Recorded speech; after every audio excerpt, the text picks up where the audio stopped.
Halo teman-teman, inilah aturan baru OJK. DC lapangan boleh menagih asal patuh aturan. Assalamualaikum warahmatullahi wabarakatuh. Bagaimana kabar teman-teman? Semoga tetap sehat selalu, tetap dilancarkan rezekinya, dan bisa terhindar dari yang namanya dosa riba, dan bisa mendapat pertolongan Allah untuk bisa melunasi semua hutang-hutang pinjol teman-teman.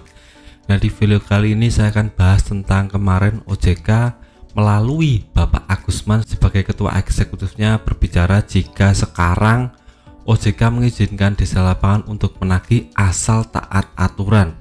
Nah, aturannya apa saja? Ini tercantum dalam peraturan OJK yang sudah dirilis oleh OJK terbaru Januari 2024 ya teman. Ada sekitar 5 aturan terbaru, jadi ini masuk kategorinya. Nah, saya akan jelaskan di sini agar teman-teman paham. Yang pertama, untuk aturan terbaru OJK 2024 ini mengatur bunga dan denda. Jadi bunga dan denda yang sekarang teman-teman alami di pinjaman online itu sudah diturunkan dari yang kemarin 0,3%, sekarang turun jadi 0,1%. Jadi OJK secara resmi menurunkan ini, jadi sudah melindungi kita dari yang namanya bunga dan denda yang berlebih. Jadi kita lebih aman ya teman. Itu yang pertama. Untuk yang kedua adalah tentang masalah pembatasan platform pinjaman online. Jadi sekarang satu KTP cuma bisa untuk mendaftar di pinjaman online 3 platform saja.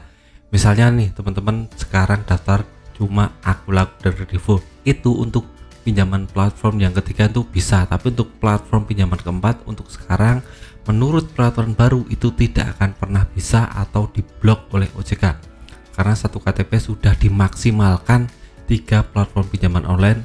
Kenapa ini dilakukan? Karena banyak sekali kasus orang satu KTP itu punya pinjaman online sampai 10 pinjaman online sampai lebih ya teman.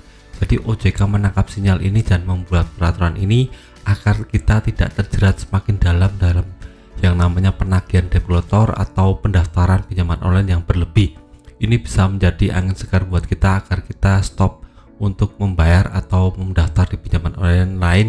Jadi cuma mentok 3 ya teman, tidak bisa 4, 5 ataupun bahkan 10 seperti tahun-tahun yang kemarin. Jadi sudah ketok palu dari OJK tentang peraturan ini.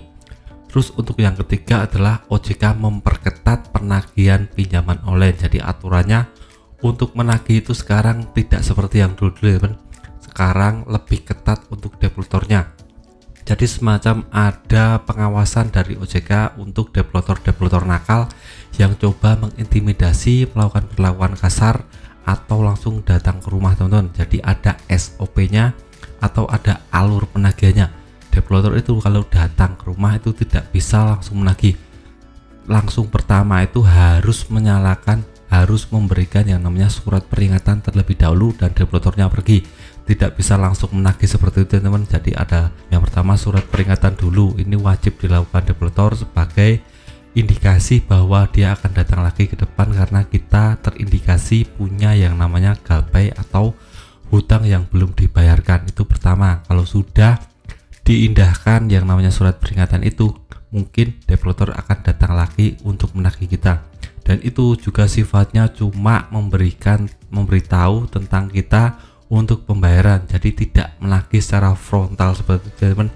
Jadi tidak benar untuk debitor yang punya hak seperti itu, tidak benar. Debitor tugasnya untuk mengingatkan kita untuk membayar, tidak untuk yang namanya membuat anarkis atau membuat kegaduhan di ruangan kita atau di rumah kita. Itu tidak dibenarkan oleh OJK, dan OJK secara resmi telah membuka hotline WA OJK dan hotline email pengaduan jika umpamanya teman-teman merasa dirugikan oleh yang namanya debitor. Itu sudah saya cantumkan di deskripsi.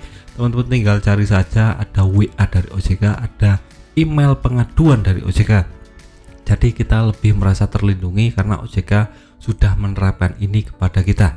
Nah, itu yang ketiga teman. Untuk yang keempat adalah tentang kontak darurat yang tidak boleh dijadikan sarana untuk penagihan. Nah, ini banyak terjadi kasus tentang kontak darurat itu diteror, ditagih padahal dia cuma kontak darurat yang fungsinya menanyakan alamat kita atau menyanakan keberadaan kita.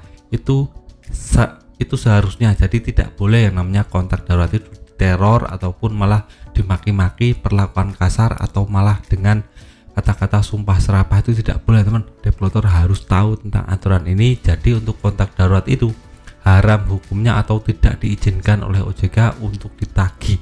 itu sudah ada aturannya, jadi kalau sampai melanggar teman-teman bisa langsung lawan saja. Nah, untuk yang terakhir adalah yang namanya pinjaman online. Untuk sekarang itu wajib ada daftar asuransi. Jadi untuk pinjaman online yang sekarang itu sudah dikonfirmasi OJK, sudah ketok palu bahwa wajib untuk mendaftarkan asuransi. Ini dilakukan OJK karena kemarin banyak sekali pinjaman online yang kena galbay dan rugi bermiliar-miliar.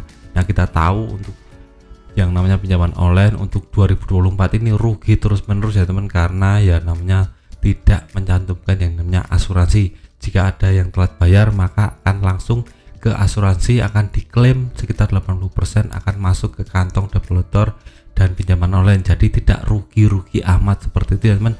Jadi itu video saya tentang aturan baru dari OJK tentang diesel lapangan boleh menagih asal patuh aturan OJK. Semoga teman-teman bisa lebih bijak dalam penggunaan pinjaman online dan lebih teredukasi ke depannya. Ini saja video singkat dari saya, semoga bermanfaat. Tetap semangat untuk kehidupannya lebih baik.